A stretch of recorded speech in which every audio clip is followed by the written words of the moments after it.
जय मसीह की और सुप्रभात। आज प्रभु का वचन हमारे लिए यशायाह भविष्यद्वक्ता की पुस्तक 6वें अध्याय का 5वें आयत। मैं इस आयत को पढ़ना चाहूँगा।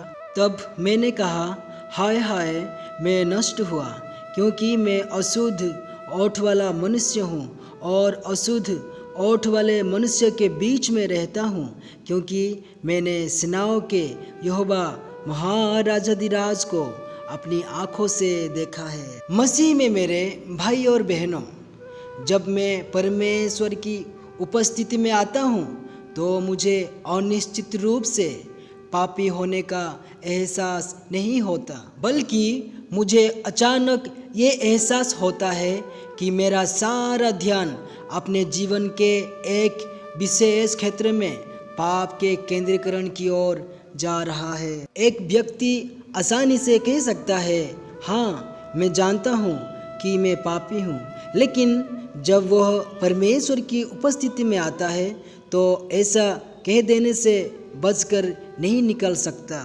हमारा दोषी होने का एहसास हमारे किसी खास पाप पर केंद्रित हो जाता है और यशायाह की तरह हमें एहसास होता है कि वास्तव में हम क्या है। दोस्तों, ये हमेशा इस बात का चिन्ह होता है कि एक व्यक्ति परमेश्वर की उपस्थिति में है।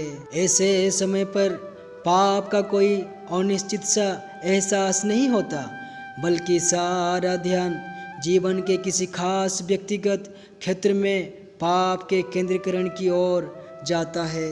पवित्र आत्मा हमारा ध्यान जिस बात की ओर ले गया है, परमेश्वर उसी बात के लिए हमें कायल करना शुरू कर देता है। यदि हम समर्पण कर देंगे और उस पाप के बारे में उसके द्वारा कायल किए जाने के अधीन हो जाएंगे, तो वो हमें वहाँ ले जाएगा जहाँ वह पाप के विस्तृत मूल स्वभाव को प्रकट कर सकेगा। यही वो तरीका है जिसके द्वारा परमेश्वर हमेशा हमारे साथ व्यवहार करता है जब हम उसकी उपस्थिति के प्रति जागरूक होते हैं। दोस्तों, व्यक्तिगत पाप के केंद्रीकरण की ओर हमारे ध्यान को ले जाने का अनुभव सबसे बड़े संत से लेकर सबसे बुरे पापी तक हर एक के जीवन में सच्चा होता है। जब एक व्यक्ति अनुभव की सीढ़ी चढ़ना शुरू करता है तो वो कह सकता है कि मुझे नहीं पता कि मैंने क्या गलती की है, लेकिन परमेश्वर का आत्मा उसे कोई निश्चित और विशेष चीज दिखाएगा। परमेश्वर की पवित्रता के बारे में यशायाह के दर्शन का प्रभाव ये हुआ कि उसका ध्यान उस तथ्य की ओर ले जाया गया कि वो अशुद्ध ओठ वाला मनुष्य है। उसने उससे मेरे मुंह को छू कर कहा, देख, इसने तेरे ओठों को छू लिया है, इसलिए तेरा अधर्म दूर हो गया और तेरे पाप क्षमा हो गए। पवित्र करने वाली आग को वहाँ लगाना पड़ा जहाँ पाप केंद्रित था। आइए हम प्रार्थना करें।